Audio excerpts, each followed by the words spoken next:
This image was me looking at Constantinople, which is now known as Istanbul, but formerly known as Byzantium, and also New Rome. Obviously, there's a lot of history to cover, so I can't cover it all here. There was a Lucius Septimus Severus, who was emperor from 193 to 211, after which Marcus Aurelius Antonius, get you lots of points at Scrabble if it wasn't a name, also known as something like Carcalia or something like that, was the leader.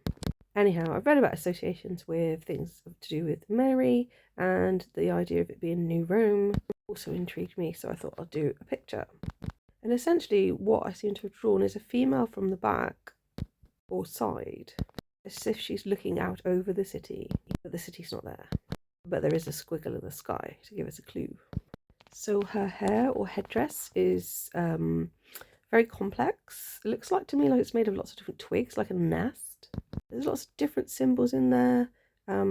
Obviously there's this green symbol that stands out that looks a bit like a sideways T or even a cross with a bit of a curve. There's a bit in the nest that looks like a thumb or a fingernail or something. It looks a bit to me like an animal here, sort of to the left of this sort of bit that goes up. Possibly a bull or a cow poking its head out.